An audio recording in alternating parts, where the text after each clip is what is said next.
मी देवेश बाबाराव जाधव, दैलीतांडा, तालुका किनवट, जिल्हा नांदेड, महाराष्ट्र येथील शेतकरी, नैसर्गिक शेती करणारा शेतकरी आहे. हे माझ्या शेतातली तूर आहे. तूर ही माझी घरचीच आहे. हिच्यात बघा मधमाशाचं प्रमाण आणि तुरीचं लाग. नैसर्गिक शेती आहे पूर्ण. याच्यावर कोणतं रासायनिक स्प्रे नाही, काही नाही.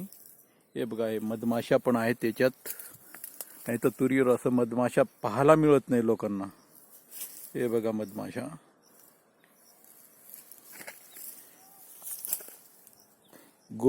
कृपा अमृत आणि जीवामृत आणि अग्न्यास्त्र ब्रह्मास्त्राचे स्प्रे झाले याच्यावर. जीवामृतचे आणि गोकृपा अमृतचे काही मिक्स केले, काही वेगळे वेगळे सेपरेट केलेले आहेत स्प्रे. पूर्णपणे नैसर्गिक शेती आहे.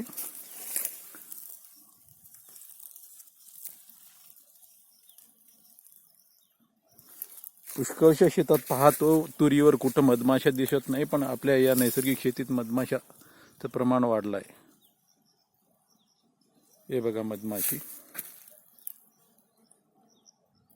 हे बघा मधमाशी.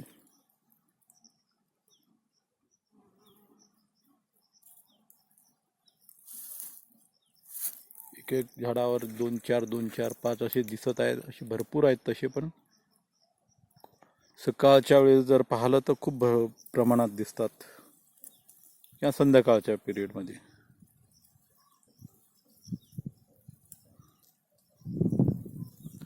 रासायनिक शेतीत मधमाशा कुठंच दिसत नाही आणि नैसर्गिक शेतीत मधमाशाचं प्रमाण भरपूर आहे.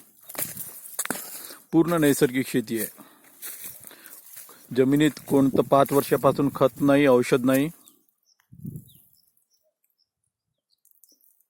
ही आहे नैसर्गिक शेतीची कमाल. आळ्या पण नाहीत. आळ्या तर राहतील एखादी अवचट, पण जसं आळ्याचं प्रमाण पाहिजे तसं कुठं नाही आहे. नमस्कार.